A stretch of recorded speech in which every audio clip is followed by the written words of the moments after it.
La haula wala quwata illa billah. Tiada daya dan kekuatan apapun dari dalam diriku kecuali atas pertolongan dari Allah. Nah, dari sisi itulah mengawali dari usaha mesin laundry itu, Mas. Saya kan teknik mesin, tidak tahu menahu tentang elektrik. Maka di saat kami membutuhkan electrical untuk agar mesin itu bisa berputar, maka Allah memberikan ide pada saya. Kamu datanglah ke dia, mintalah bantuan dia, mintalah pertolongan dia.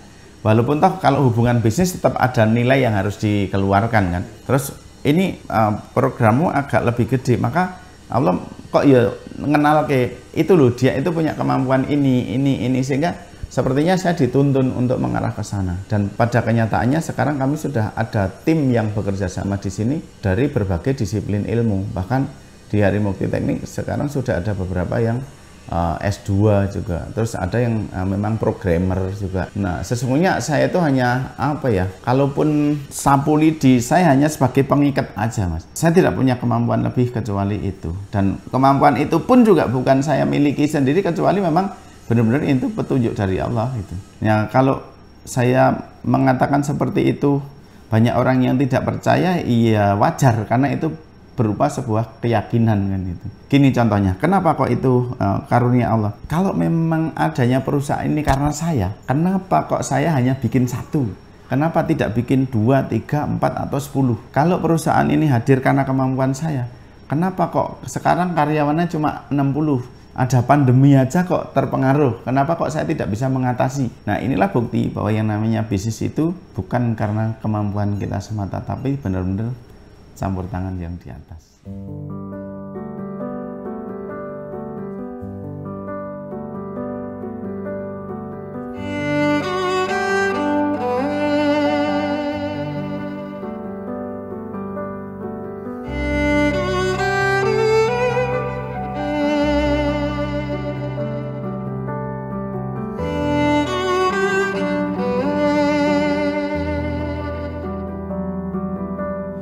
Assalamualaikum warahmatullahi wabarakatuh. Perkenalkan, nama saya Ashari. Saya beralamat di Padangan, RT 02, Siti Mulia, Piungan, Bantul. Asli anak Bantul dan bergerak di bidang konstruksi juga manufaktur. Basicnya rekayasa teknik, konstruksi dan sebagainya. Tapi alhamdulillah sekarang memproduksi mesin laundry dengan merek Kanaba. Kanaba itu adalah karya anak Bantul, karena memang saya bangga dan bahagia berdomisili di Bantul, Yogyakarta.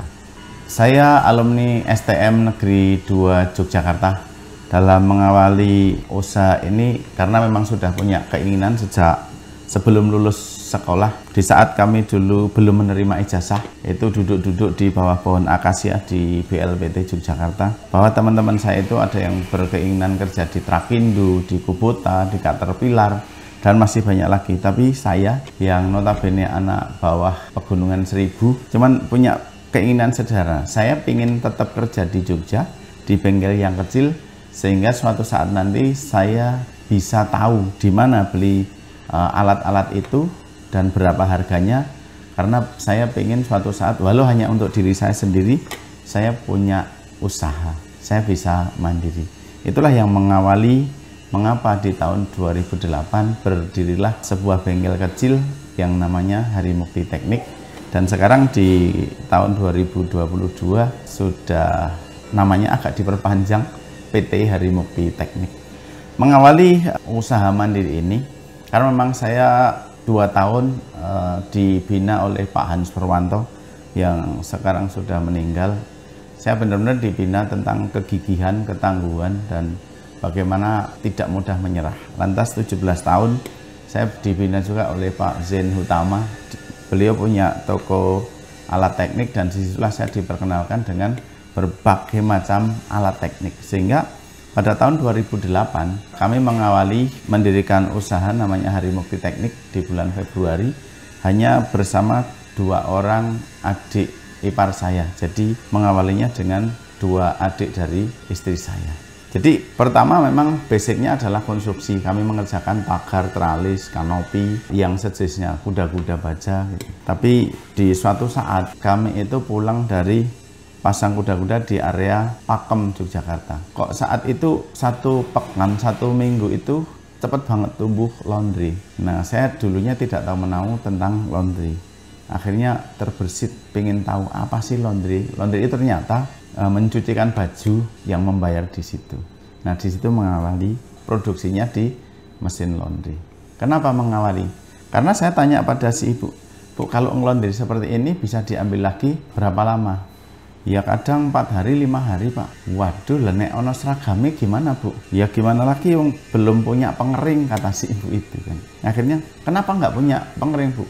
Harganya mahal, Mas. Lantas tergelitik, pengen selalu untuk menggali. Emang harganya berapa, Bu? 12 jutaan. Loh, segitu mahal ya, Bu? Enggak. Lantas yang terjangkau kira-kira berapa? Ya 3 juta, 4 juta kami terjangkau, kalau 12 jutaan masih terlalu tinggi. Nah, disitulah kami terbersit untuk bertanya ke ibu lagi, Bu, kalau kami coba bikinkan pengering harga 3 jutaan, 4 jutaan, ibu mau beli? Oh, mau banget. Nah, disitulah Mas, kami waktu itu mengawali dengan namanya box dryer. Jadi cuma kotaan persegi gitu, bawah tak kasih kompor, atas tak sedot pakai kipas, karena sistem prinsip dasar pengeringan itu kan mengubah yang basah diubah menjadi uap, mengubahnya dengan cara dipanasi. Nah, uapnya disedot, itu kan selesai. Nah, disitulah si ibu beli. Akhirnya dalam 1 bulan seingat saya itu laku 20 waktu itu. Karena memang menjadi cepat sekali tersebar toh informasinya. Tapi di 1 bulan berikutnya itu ada kabar, Mas, ya kami cepat mengeringkan, tapi kok setrikaan saya jadi lama keringnya. Nah, saya berpikir apa yang menyebabkan? Oh, kan kainnya tidak bergerak karena cuma dihanger kan. Lantas saya membayangkan kalau di bawah matahari itu kan dia tertiup angin, sehingga dia punya pergerakan, sehingga hasil cuciannya bisa lembut. Lantas saya terpikir, kenapa tidak mesin cuci itu aja, airnya tak ganti panas, terus tak sedot. Nah, terciptalah yang namanya tumbler dryer atau mesin pengering yang sekarang kami produksi. Itu mengawalinya. Itu kan pertama box dryer, lantas saya bikin tumbler dryer. Pertama yang beli itu Mas Andi Rahmat Santoso yang punya Beach Laundry. Itu benar-benar sesuatu banget deh bagi saya, karena beliau beli 1, nah, banyak problem, tapi saya waktu itu langsung punya pikiran saya harus beli 2 karena ini produk pertama saya. Kalau nanti rusak langsung tak tuker, tak ganti, yang rusak tak perbaiki seperti itu. Dan itu kenyataan seperti prediksi saya, pasti nanti ada kerusakan, ada kekurangan. Akhirnya bener, bahkan sempat jam 1 malam pun saya datang nih, karena apa? Itu benar-benar mesin dipakai untuk produksi 24 jam. Nah, dari sisi itulah R&D secara otomatis, dan akhirnya menjadi sekarang produk kami sudah ber-SNI, sudah bersertifikat SNI. Hampir semua produk dari PT Harimukti Teknik yang berupa mesin laundry sudah sertifikat SNI, bahkan sudah ber-TKDN. Berkaitan dengan itu, ketika kabar bahwa saya membuat 1 mesin pengering yang kapasitas kecil itu, lantas terdengar oleh namanya Pak Fen Saparita yang punya Melia Laundry. Nah, dia datang ke tempat saya, bisakah untuk membuat 1 pengering yang besar? Akhirnya, ya dari sisi itulah, ternyata saya menjadi tahu, mesin laundry itu ternyata tidak cuma pengering, bahkan mesin cucinya pun besar juga ada. Nah, dari sisi situ berkembang lagi, rumah sakit menjadi tahu bahwa di PT Harimukti Teknik itu memproduksi pengering. Nah, bahkan ada setrika rollnya juga. Kalau setrika roll itu dulu saya mengawalinya dari ini, Mutiara Laundry, dipeseni oleh Mutiara Laundry untuk membuatkan roll yang notabene kalau beli impor itu mahal sekali. Maka waktu itu terus kami coba bikinkan dan alhamdulillah jadi. Nah, termasuk mesin cuci juga seperti itu. Akhirnya begitu mengetahui laundry itu ada kebutuhan, kami ya browsing-browsing, Mas. Apa sih kebutuhan laundry rumah sakit? Apa sih kebutuhan untuk garment? Apa sih kebutuhan untuk laundry hotel? Dan alhamdulillah sekarang dari berbagai segmen laundry itu sudah tersedia lengkap semua mesinnya. Kalau laundry itu diawali cuci. Nah, ada mesin cuci. Mesin cuci ada 2 jenis. Kapsul itu dia hanya nyuci aja. Nanti meresnya ada di mesin lain namanya ekstraktor. Lantas ada mesin cuci yang memang sudah berikut memeras. Itu namanya washer ekstraktor. Terus ada mesin cuci khusus untuk rumah sakit, khusus infeksius. Itu namanya washer barrier, atau mesin cuci yang punya 2 pintu. Pintu masuk itu di ruangan tersendiri, nanti pas barang sudah bersih ngambilnya di ruangan yang lain, sehingga kalau sudah bersih tidak terkontaminasi oleh kuman-kuman atau apa yang ada di ruang kotor. Terus ada roll ironer, itu fungsinya untuk setrika barang-barang yang halus atau barang-barang yang rata, macam selimut, macam bed cover, sarung bantal gitu. Terus ada namanya dryer itu untuk mengeringkan saat material itu keluar dari mesin cuci. Nah, terus ada lagi setrika, terus ada lagi steam boiler, kurang lebihnya seperti itu. Untuk produksi kami mengawali dari bahan dasar, jadi plat ya masih plat lembaran, kalau untuk poros masih as batangan gitu. Kami bukan assembling, benar-benar produksi dari pemotongan, penekuan, perakitan sampai finishing di produksi sini.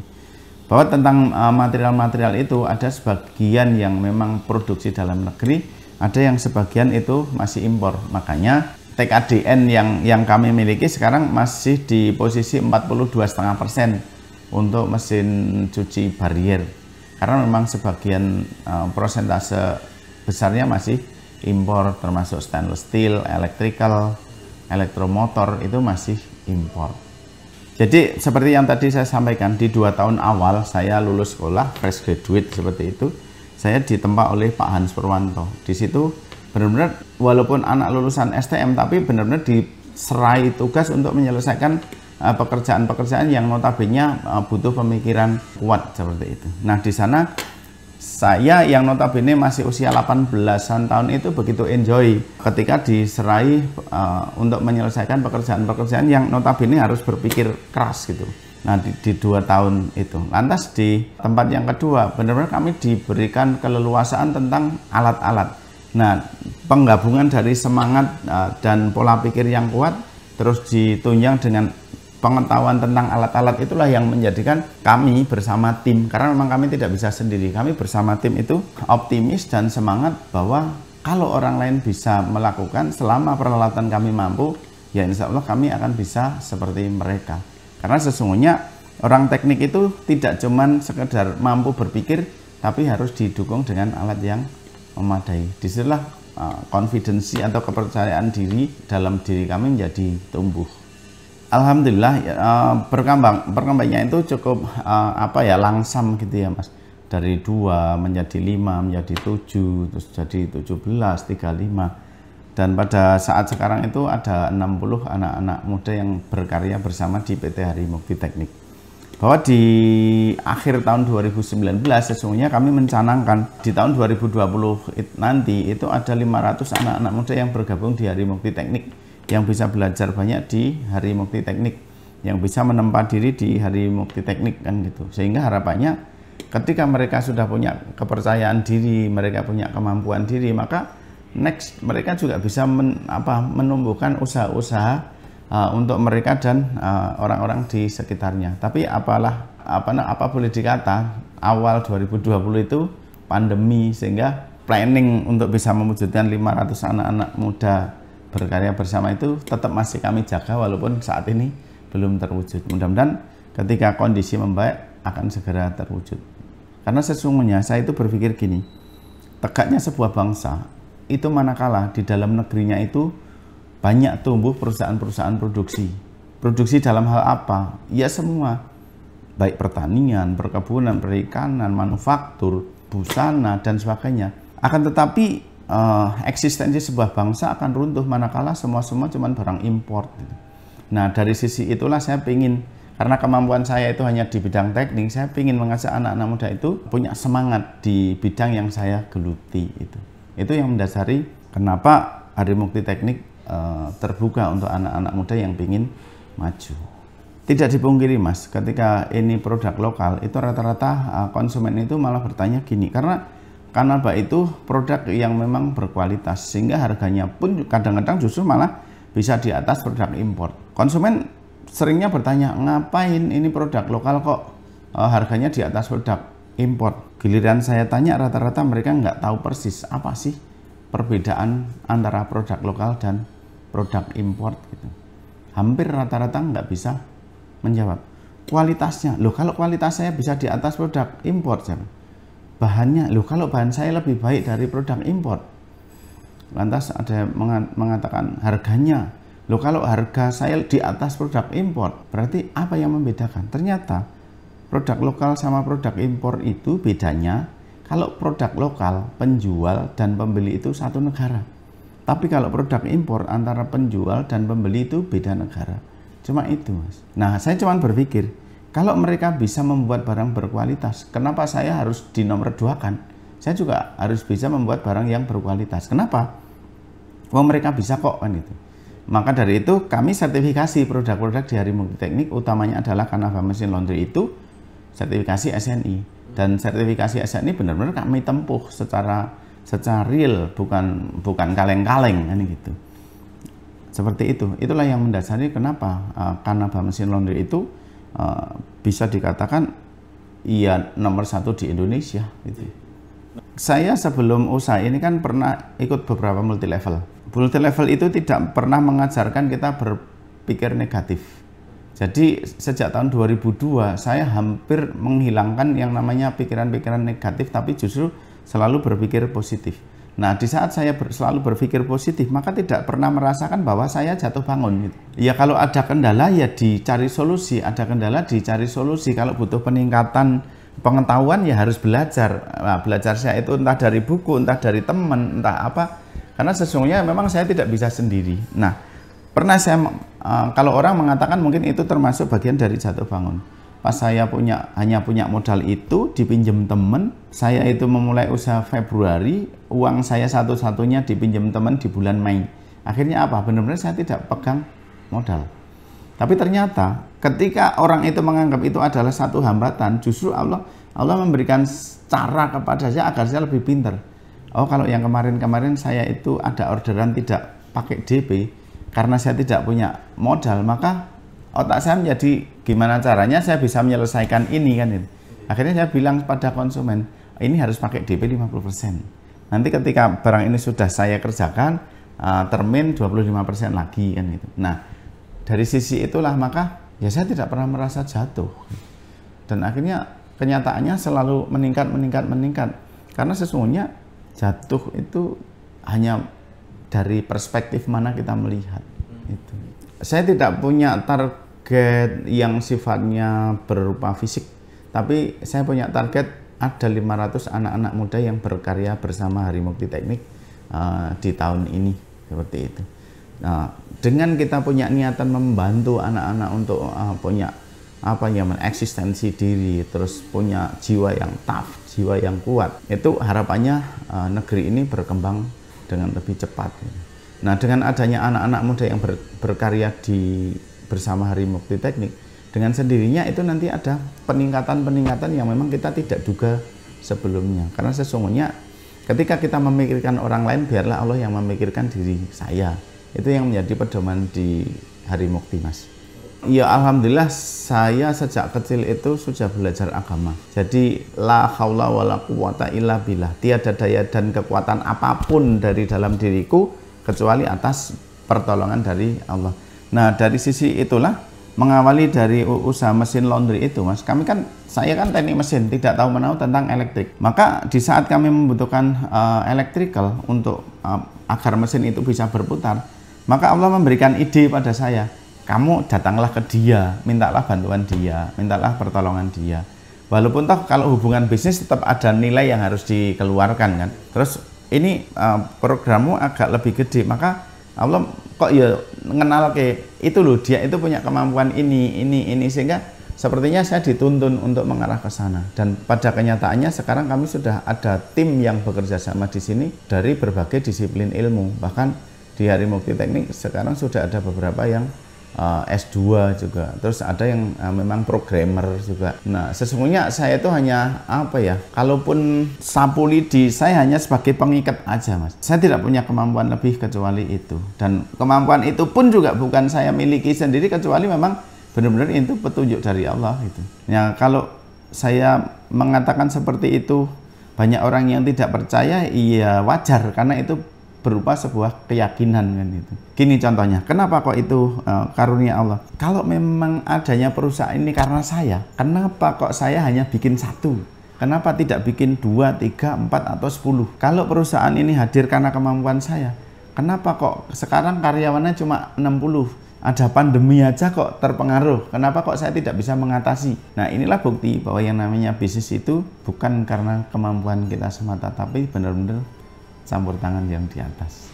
Saya hanya punya harapan untuk generasi muda, segera potong keasikan kalian terhadap gadget yang notabene pemanfaatannya rata-rata kurang bermanfaat. Tapi akan lebih indah kalau gadget itu benar-benar Anda manfaatkan untuk menempa diri, menambah wawasan, menambah pengetahuan. Karena sesungguhnya dengan pengetahuan itu orang bisa berubah. Hanya dengan pengetahuan orang bisa membuat sesuatu.